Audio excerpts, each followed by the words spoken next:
Bismillahirrahmanirrahim. Alhamdulillahirabbil alamin wassalatu wassalamu ala asyrafil anbiya'i wal mursalin wa ala alihi wa man tabi'ahu bi ihsanin ila yaumiddin. Amma ba'd. Qala Allah Subhanahu wa ta'ala fil Qur'anil Karim ba'da a'udzu billahi minasyaitonir rajim. At-taibuna al-'abiduna as-saihuna ar-raki'un as-sajidun al-amiruna bil ma'ruf wa nahuna 'anil munkar wal hafizuna li hududillah wa basyiril mu'minin. Shadaqallahul azim. At-Taubah ayat yang ke-112. Alhamdulillah, pada malam yang mulia ini sekali lagi kita dapat bersua secara maya yang sepatutnya pada malam ini kalau tak kerana perintah PKP ini saya berkuliah di Taman Muhibah Kajang dengan kitab Penawar Pagi Hati. Dan malam ni insya-Allah kita akan ulang kaji sedikit, terutamanya jemaah-jemaah di Taman Muhibah kalau ada yang berkesempatan bersama pada malam ini, kita ulang kaji flashback balik daripada awal tajuk sampailah kita berhenti di awal kitab yang ketiga yang menyentuh perihal taubat. Kalau kita rujuk daripada awal kitab Penawar Bagi Hati ini, pengarang membahagikan kitab ini kepada 3 kitab utama walaupun dia kitab yang nipis. Dalam kitab yang pertama, pengarang menampilkan perihal yang berkaitan dengan anggota kita. Ada 7 anggota yang ada pada manusia yang mesti diberikan perhatian, diawasi, dijaga supaya tidak tergelincir daripada menjadi seorang hamba. Sementara itu pada sidang pendengar boleh bagi feedback kalau ada audio yang tak memuaskan, al-maklumlah, ataupun keadaan video yang tak ni boleh bagi maklum feedback kepada kita. Dalam kitab yang pertama, pengarang menampilkan 7 anggota tubuh badan manusia yang perlu diberikan perhatian. Yang pertama, pengarang menyebut tentang perihal mata kita. Jadi Allah SWT dalam keadaan dia uji kita hari ini, kita kena duduk di rumah pada satu sudut yang kita boleh syukuri, kita dapat jaga mata kita daripada melihat benda yang tak sepatutnya kita lihat. Kerana keinginan yang dikehendaki oleh mata ni tak terbatas. Kecuali orang buta, dia tak nampak. Kita yang nampak ni macam-macam kita nak tengok. Yang kedua, pengarang ingatkan kita tentang perihal telinga yang perlu dijaga, pelihara. Jangan kita dengar perkara-perkara yang akan menjatuhkan nilai kita sebagai hamba di sisi Allah SWT. Yang ketiga, bahaya lidah. Anggota kita lidah yang selalu kita bercakap. Jadi bila manusia ni dia duduklah di mana-mana pun, payah nak jaga lidah ni, jaga mulut ni. Tak boleh bercakap, dia tulis. Tak boleh tulis dalam Facebook, dia tulis dalam WhatsApp. Tapi dia nak cakap juga. Maka kalau kita nak cakap juga, Nabi ingatkan kita, falyakul khairan aw liyasmut. Nabi kata kalau nak cakap juga, cakap benda yang baik. Kalau tak ada benda baik yang kita nak cakap, lebih baik kita pilih untuk duduk diam. Yang ketiga, pengarang nyatakan perihal yang berkaitan dengan perut. Perut kita ni kerja nak makan je. Dia walaupun kena tahan duduk di rumah, tapi makan ni yang menjadi agenda yang bising orang tulis dalam Facebook. Makan, tidur orang. Cerita makan yang sukar kita nak berhenti, nak tahan. Walaupun runsing ada guna, tapi makan, semua orang nak makan.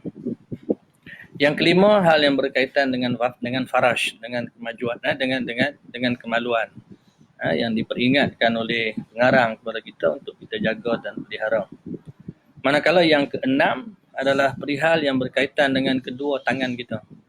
yang mesti kita jaga, kita pelihara. Dan yang ketujuh, perihal yang berkaitan dengan kaki kita.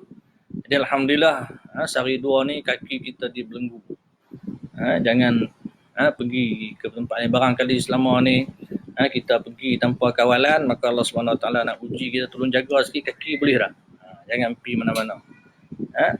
Surau selama ni, masjid selama ni orang suruh pergi tak mau pergi. Sekarang ni kena tangguh baru duk bisin pasal surau masjid.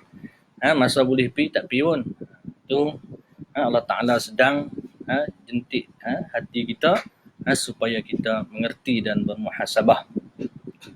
Manakala dalam kitab yang kedua, pengarang memfokuskan perihal yang berkait, yang bersangkut dengan tajuk,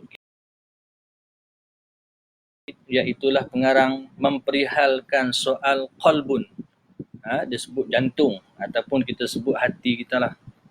Kerana dalam hati kita inilah diletakkan segala sifat, sama ada dia sifat mahmudah ataupun mazmumah. Maka dalam kitab yang kedua ini, pengarang tampilkan ada 10 sifat mazmumah yang dicela, yang tidak patut ada dalam diri kita, yang mesti kita singkirkan, yang mesti kita buang. Apa dia? Yang pertama, penyakit lupa makan. Ada orang dia hidup, dia kerja nak makan je. Maka di antara syar ataupun sifat yang dicela adalah tabiat kerja nak makan. Makan nak halal tak apa lagi, makan hak harus tak apa lagi. Kadang-kadang orang ni kerana dia nak makan, dia sanggup makan walaupun benda yang haram. Ini diterangkan, dijelaskan oleh pengarang pada tajuk yang pertama dalam kitab yang kedua, iaitu masalah makan. Yang kedua, sifat mazmumah yang kedua yang ditampilkan oleh pengarang, iaitu orang yang loba berkata-kata, orang tak reti jaga mulut, cakap benda yang tak sepatutnya dia cakap, tak reti nak jaga. Manakala yang ketiga, sifat mazmumah yang ketiga, iaitu marah. Marah yang tak sepatutnya ada kecuali marah pada tempat yang dibenarkan. Dalam agama kita ada marah yang dibenarkan. Bila Islam kena lanyak, bila Islam kena belasah, jangan duduk diam rupa tunggui kayu, rupa tiang elektrik. Kena jadi orang yang peduli, orang yang alert. Jadi marah yang dilarang adalah marah yang tanpa usul periksa, kerana Nabi SAW menyebutkan bahawa orang yang kuat itu bukan dengan dia bergusti berlawan siapa menang, tapi orang yang kuat di sisi Allah SWT ialah orang yang dapat tahan diri ketika marah. Mungkin kita hari ni bila kena macam-macam payah nak buat urusan, kita barangkali marah. Maka di saat kita nak marah itu, kita kena berfikir, dia berkait rapat dengan soal hati kita. Orang yang tak dapat kontrol jaga hati dia, dia juga tak. Orang yang tak dapat kontrol marah dia, maka orang inilah yang ada masalah dengan hati dia. Yang keempat, sifat mazmumah yang keempat ialah dengki. Ini perangai yang banyak juga jadi pada orang-orang kita. Orang meniaga, kita nak meniaga, orang jaga pelam, dia buka kedai sebelah. Sekarang ni semua tak payah meniaga. Jadi orang kali Allah Ta'ala sedang nak jentik tangkai hati kita, yang kita duk dengki sangat, kalau semua tak dapat macam mana? Ni Allah SWT ingatkan kita. Yang kelima, kikir ataupun kedekut dan kasih akan harta. Ini pun sifat mazmumah juga, yang barangkali dia berkait rapat dengan diri kita. Ada harta tapi kedekut. Oleh kerana kamu kedekut sekarang ni Allah Ta'ala uji kita, semua orang merasa, semua ada kena buat keluar, semua ada kena belanja. Selama ni kita kedekut, harta yang kita duk simpanlah lagu mana pun, bila sampai masa dia habis, dia akan habis. Jadi jangan kita belajar kedekut, kerana orang yang kedekut ni tak ke mana pun. Yang keenam, kasih dia akan kemegahan. Tadi jenis harta, yang ni dia suka juga megah. Megah dengan title dia, dengan pangkat dia, dengan keturunan dia. Ni juga mesti kita jaga dan pelihara. Sifat mazmumah yang tak sepatutnya ada dalam hati kita. Yang ketujuh, kasih akan dunia. Bila kasih dunia ni, jenis orang takut nak mati, nak berjuang pun tak mau, sayang sangat dengan dunia dia. Manakala yang ke-8, penyakit besar diri, seumpama iblis. Yang ke-9, iaitu penyakit ujub, dan yang ke-10, iaitu penyakit riak. Ini 10 benda yang dikemukakan oleh pengarang dalam 10 sifat mazmumah dalam kitab yang kedua. Kita nak fokus kepada kitab yang ketiga, terutamanya pada jemaah di surau Muhibbah, Taman Muhibbah.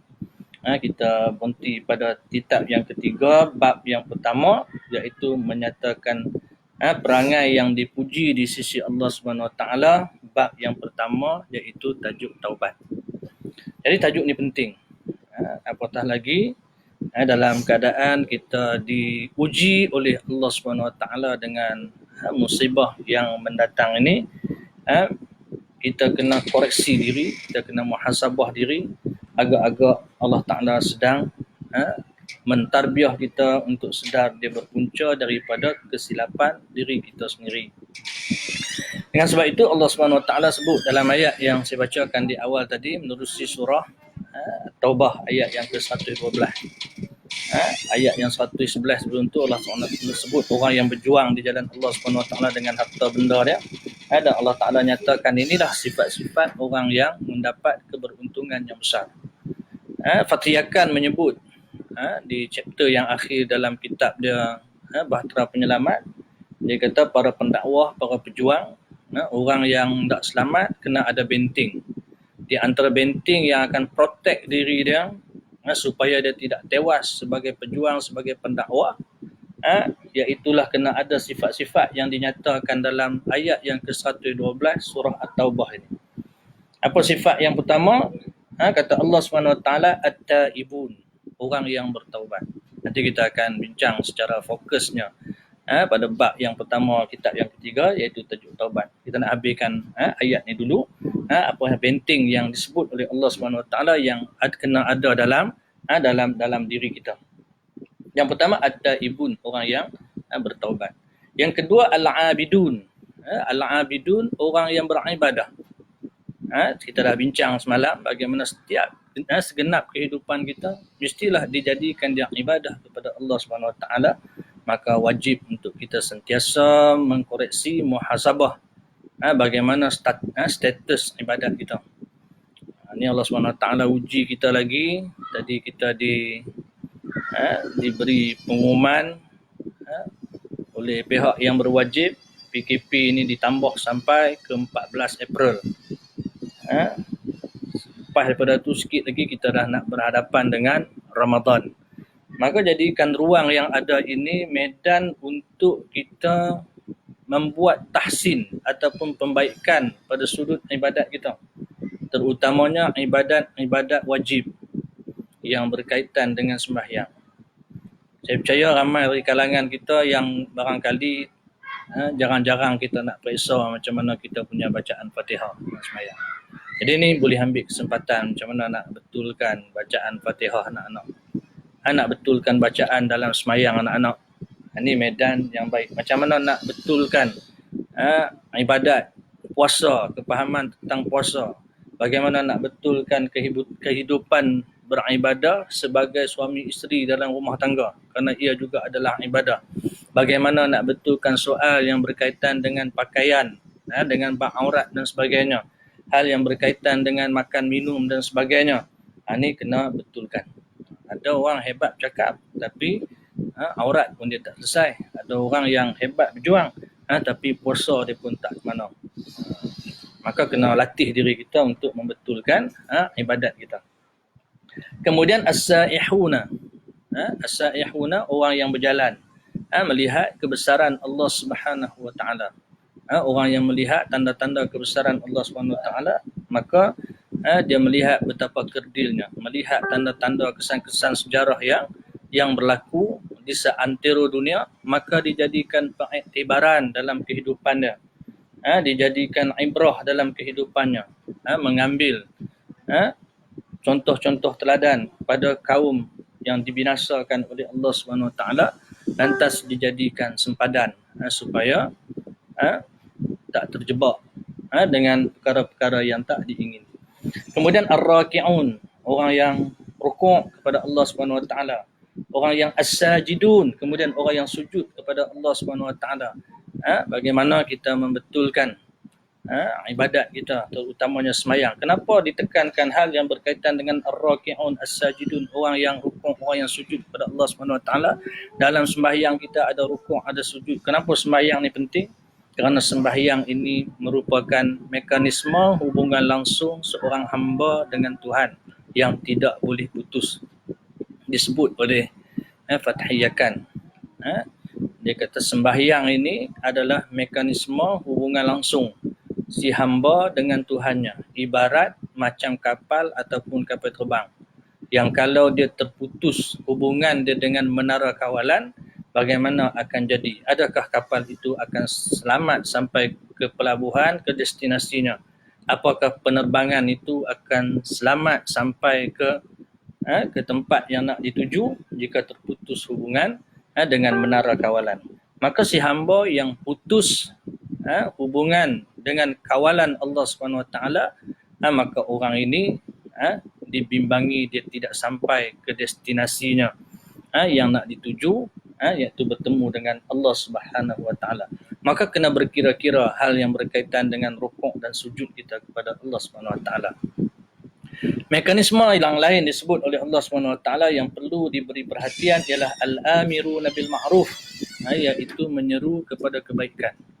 Alhamdulillah kalau kita tengok di media sosial hari ini, walaupun ada ustaz-ustaz asatizah kita yang tak boleh mengajar di masjid, di surau, saya percaya waktu sekarang pun ramai di kalangan ustaz-ustaz kita yang tak boleh di surau di masjid, mereka online, maka orang yang mengikuti kelas pengajian mereka dapat mengikuti walaupun diulang-ulang benda yang sama, tetapi inilah sifat peringatan ini, dia mesti diulang-ulang.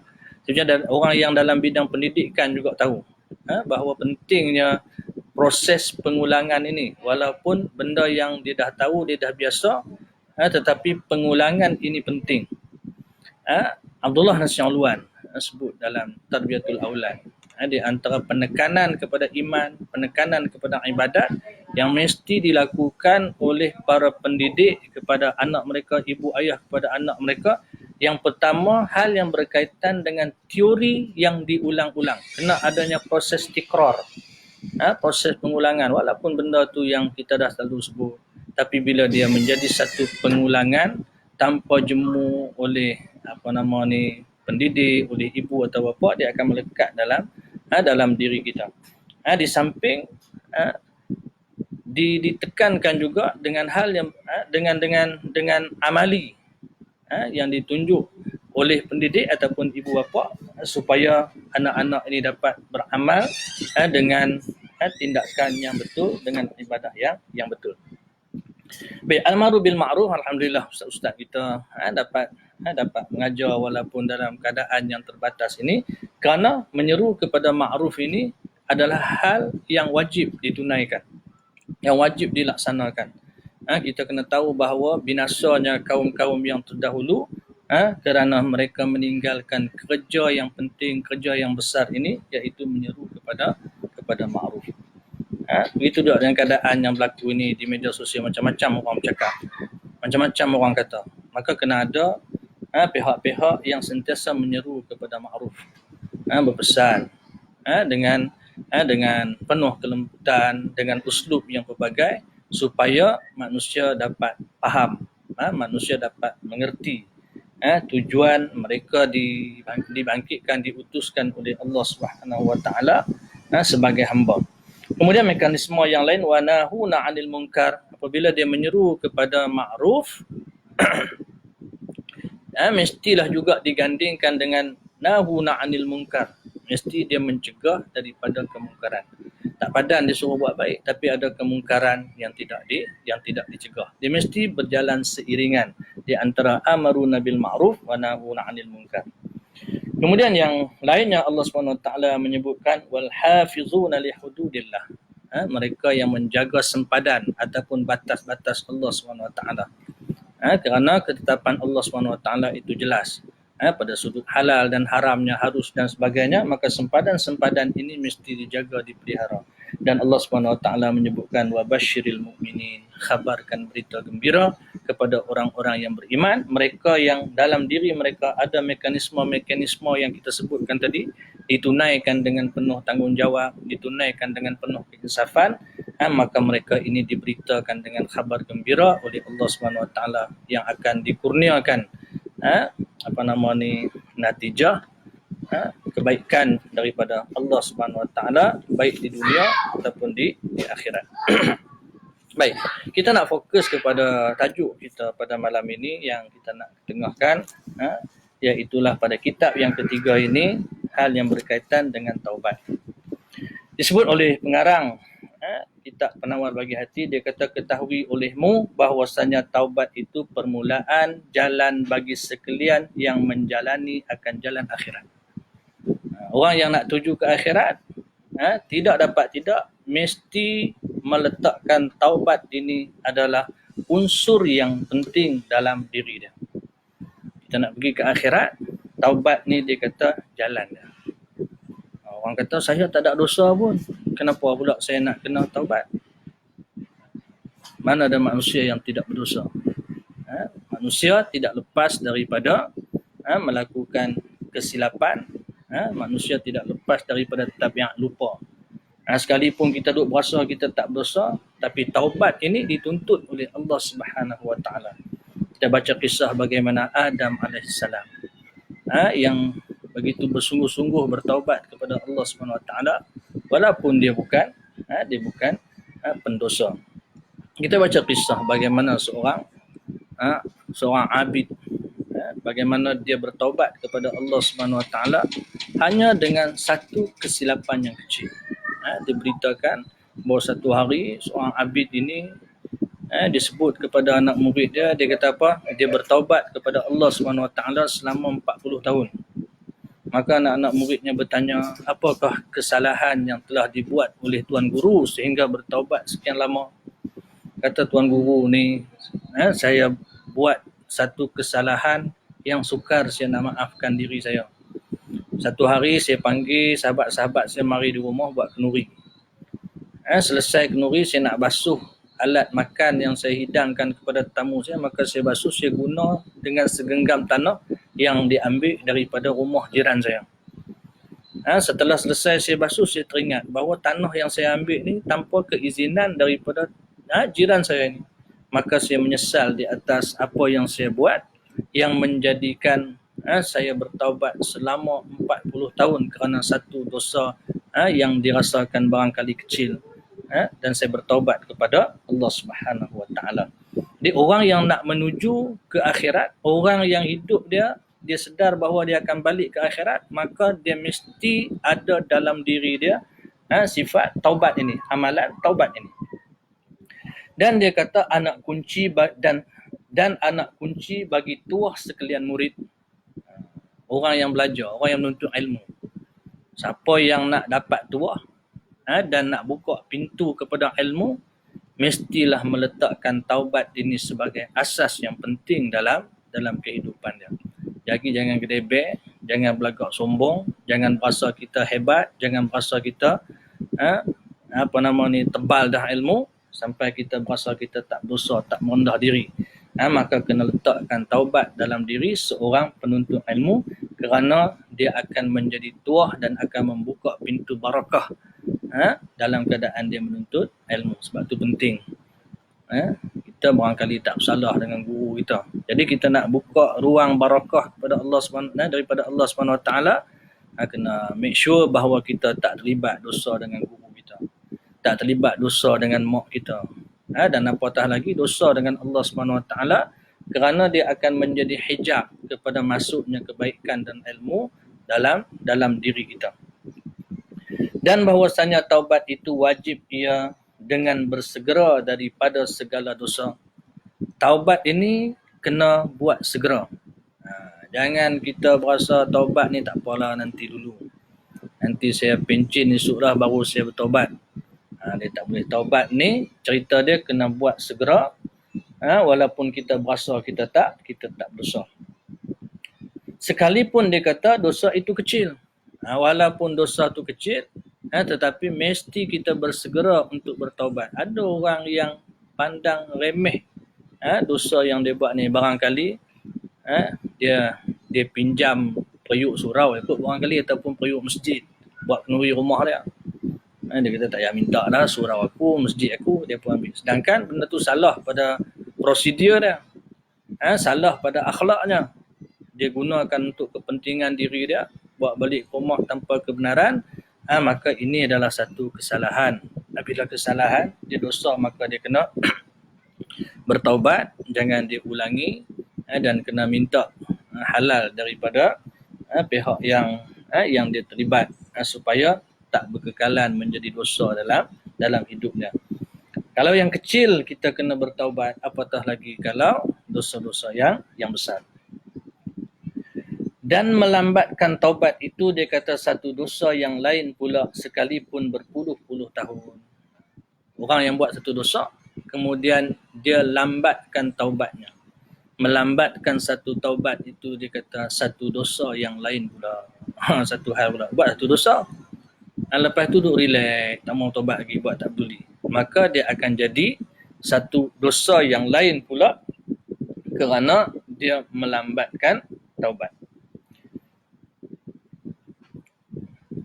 Di dalam dia bagi mazhab ahli sunnah wal jamaah, walaupun tempoh yang lama dia tangguhkan taubat dia, kata ahli sunnah wal jamaah dia dikira sebagai satu dosa, sebagai satu dosa yang lain. Bersalahan bagi Mu'tazilah, dia kata berkata mereka itu dengan berbilang-bilang dosa melambatkan taubat itu dengan sebab panjang masa. Berbeza dengan Mu'tazilah, orang yang lambatkan taubat dia tak kira satu dosa, tapi dia kira berbilang-bilang dosa dengan sebab dia lambat bertaubat. Artinya kalau dia tangguh taubat setahun, banyak dosa dia. Itu kata Mu'tazilah. Tapi Ahlussunnah wal Jamaah kata dia kira satu dosa dia. Cuma berbeza dari sudut lambat ni, dia punya dari sudut besar tak besar dosa dia. Kalau dia lambatkan taubat dia, maka jadi besar lah dosa tu, tapi dengan satu dosa yang lain. Maka melambatkan taubat ini dikira sebagai satu dosa, dan dia mesti bersegera juga bertaubat seperti mana taubat yang mula tadi. Kesalahan dia melambatkan taubat tu pun kena segera, maknanya kena berhenti daripada menangguh taubat, kena bersegera taubat. Artinya jangan tunggu pencit, jangan tunggu tua, jangan tunggu lapang. Ada orang nak taubat ni tunggu lapang, tengok nanti anak-anak besar nanti saya taubat lah. Nanti dah duduk saja tak tahu nak pergi mana, nanti taubat lah. Ada masa lapang pun dia tak bertaubat juga. Ni masalah kepada hati manusia. Kemudian jika mengetahui ia akan segala dosanya atas tafsil, nescaya wajib atasnya taubat daripada semua dengan satu-satu. Kata pengarang, kalau dia mengetahui dosa yang dia buat itu secara tafsil, artinya secara terperinci. Misalnya apa dosa dia buat? Dia rembat duit suami dia. Bukan sekali, banyak kali. Barangkali hari Senin tibai RM10. Hari Selasa ada pasar malam tibai RM50. Maka dia kata kalau dia mengetahui akan segala satu dosa secara tafsir, wajib atas dia bertaubat dengan satu-satu secara terperinci. Dan tiada memadai oleh satu taubat sahaja bagi segala dosa. Dia kata tak padan dia bertaubat secara pukal. Artinya mesti dia bertaubat secara satu-satu, sebut secara detail. Dan jika tiada teringat ia akan tafsir segala dosanya, maka hendaklah ia berkata, jika ada bagiku dosa yang tiada aku ketahui akan dia, maka ku taubat daripadanya kepada Allah Ta'ala. Dia kata kalau dia tak ingat secara tafsir, dia tak teringat. Hari Senin dia kutuk siapa? Hari Senin kutuk menteri.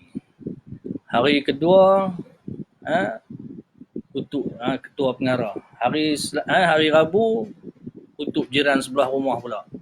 Tapi dia tak teringat dia mengutuk siapa. Maka dia kata memadai dia sebut, saya bertaubat daripada segala benda yang saya kutuk sebelum ni atas siapa-siapa. Tapi kalau dia teringat, maka hendaklah dia sebut satu persatu. Satu persatu bahawa dia bertaubat daripada dosa itu. Dan bahwasanya diri taubat itu satu ibadah yang dijanjikan akan pahala kerananya. Dan taubat ini, orang yang bertaubat daripada dosa ni, dia jadi satu ibadah.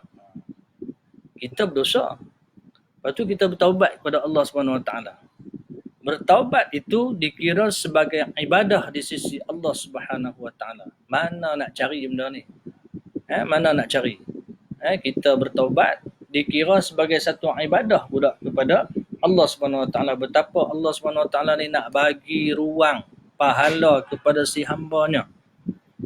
Dengan sebab tu kita sebut semalam bahawa dalam kehidupan seorang hamba Allah SWT ini tidak ada yang rugi bagi diri dia. Sama ada ketika dia susah ataupun ketika dia senang. Sebab tu disebut oleh Nabi SAW, ajaib amalan orang mukmin ini. Kenapa ajaib amalan orang mukmin ini? Kerana ketika mana dia ditimpakan dengan musibah, dia bersabar. Apabila dia diberikan dengan kebaikan, dia bersyukur. Dengan sebab tu ketika susah pun dia dapat pahala, ketika senang pun dia dapat pahala. Atau kita bertaubat kepada Allah SWT daripada dosa kita, dikira sebagai pahala di sisi Allah SWT, dijanjikan pahala. Kerana ikutkan kita punya pasal.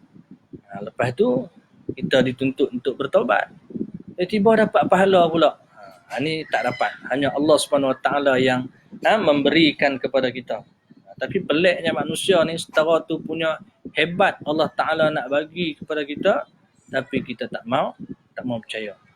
Sebab sifat pahala yang nak diberi oleh Allah SWT ni, sifat dia ghaibiyat, yang kita tak nampak dengan mata kepala kita. Kalau pahala ni nampak, orang akan berlumba-lumba untuk buat kebajikan. Begitu juga dengan dosa. Kalau dosa ni nampak mari sebiji-sebiji, maka orang akan berhenti daripada buat kejahatan. Tapi Allah Ta'ala barangkali nak uji kita lah. Virus COVID ni pun kita tak nampak kat mata kita. Tapi semua orang boleh takut pula. Sebab nampak dia punya efek dah. Tapi efek kepada dosa, efek kepada pahala, kita tak nampak. Ini medan untuk kita bermuhasabah, supaya kita lebih mengerti tujuan Allah SWT menjadikan kita di atas muka bumi ini, kerana kita nak tuai, nak kutip sebanyak-banyaknya ruang pahala yang dibuka oleh Allah SWT untuk kita tuai.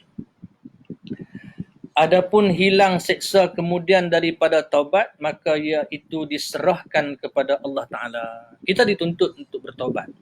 Orang yang bertaubat, kata pengarang, Allah SWT bagi pahala. Adapun nak dilepaskan daripada azab oleh Allah SWT, yang itu bergantung kepada kasihnya Allah SWT kepada kita. Allah Ta'ala nak lepas, Allah Ta'ala lepas. Allah Ta'ala kata, aku tak mau lepas, nak rendam dulu dalam neraka. Itu terpulang kepada Allah SWT. Dia bergantung kepada kasih sayang Allah SWT, nak bagi ke tak nak bagi kat kita. Tapi yang dituntut ialah untuk kita bertaubat. Kemana Allah Ta'ala nak campak kita nanti, yang tu hak Allah SWT. Siapa pun tak boleh bertikai. Sebab dia Tuhan. Tapi ada orang yang jenis Jabariyah ni, dia buat ibadat, lepas tu dia wajibkan Allah Ta'ala bagi pahala kat dia. Lepas tu dia wajibkan Allah Ta'ala lepaskan dia daripada segala. Tu tak kena. Maka kita buat sebab dia perintah Allah SWT. Allah Ta'ala nak lepas, itu hak Allah SWT. Kita hanya dituntut untuk patuh dan kita mesti taat. Berfirman Allah Subhanahu wa Ta'ala, innallaha yuhibbut tawwabin wa yuhibbul mutatahhirin. Artinya bahwasanya Allah Ta'ala kasih ia akan sekalian yang banyak bertaubat. Dan sambungan ayat itu, wa yuhibbul mutatahhirin, dan suka kepada orang yang bersih. Allah SWT kasih kepada orang yang bertaubat. Kita mengaji bab taharah dulu. Kalau kita nak bersihkan daripada kotoran, hadas, hadas kecil, hadas besar, kita boleh berwuduk, kita boleh mandi wajib. Itu kalau kita nak bersihkan pada sudut taharah tu. Tapi membersihkan daripada dosa mesti dengan taubat. Dan orang yang bertaubat ini Allah Ta'ala nyatakan dalam ayat ini dikasihi oleh Allah Subhanahu Wa Ta'ala. Ada orang kata kami duk bertaubat dah tapi Allah Ta'ala tak kasih kat kami sebab ni daripada 14 hari kena tahan ni nak kena tahan lagi, sambung lagi 2 minggu. Tu Allah Ta'ala tak kasih kan? Kasih Allah Subhanahu Wa Ta'ala ni terlalu luas. Tak boleh disukat dengan macam tu. Dan kita kena faham bahawa Allah Subhanahu Wa Ta'ala ini bila dia kasih kepada hamba-hambanya, Allah Ta'ala akan timpakan mereka dengan ujian. Allah Ta'ala sebut dalam surah Al-Ankabut. Kalau kita tengok ayat pertama, ayat kedua surah Al-Ankabut. Apa Allah Ta'ala kata? Allah Ta'ala kata Bismillahirrahmanirrahim. Alif Lam Mim. Ahasiban nasu ayyutraku ayyaqulu amanna wa hum la yuftanun. Walaqad fatanna allazina min qablihim fala ya'lamanna Allahu allazina sadaqu wa la ya'lamanna al-kazibin. Allah Ta'ala kata Alif Lam Mim wallahu a'lam bi muradihi.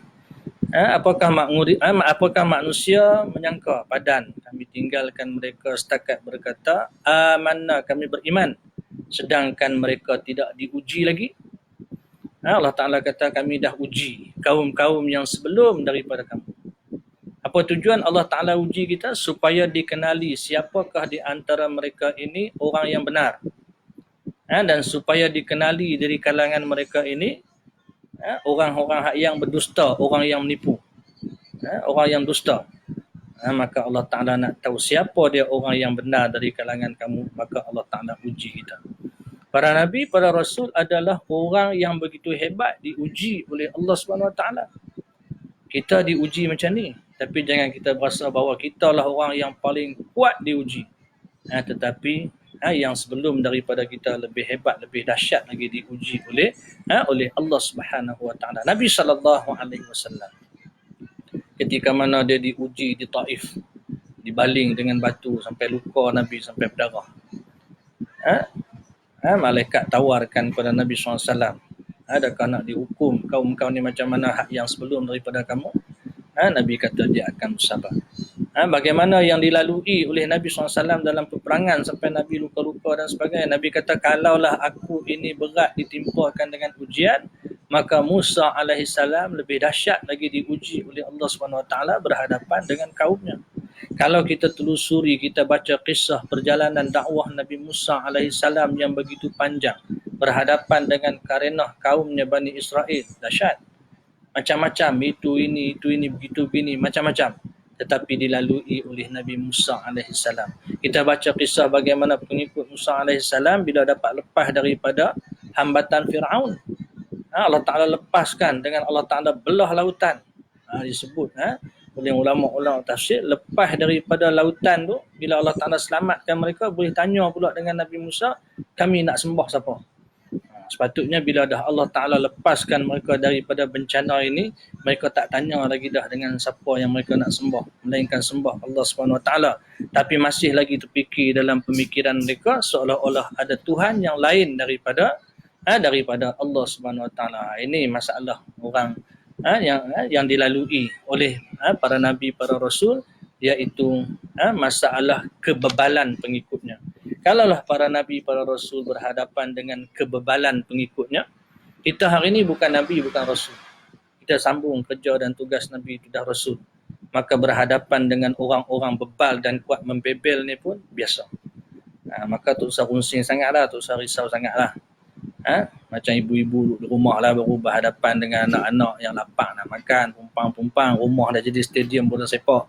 Jadi tak usah runsing sangatlah. Orang yang duduk di medan perjuangan yang lebih dahsyat berhadapan dengan ujian yang lebih hebat.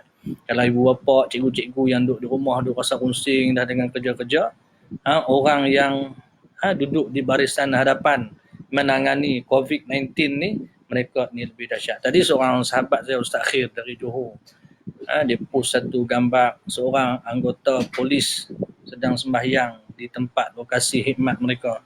Tu saya sebab tak tahan tengok macam mana dalam keadaan dia berhadapan dengan ujian ini, tapi dia tak putus tanggungjawab dia dengan Allah Subhanahu Wa Taala, tetap menunaikan kewajipan yang pentingnya. Ini ujian yang dilalui oleh mereka.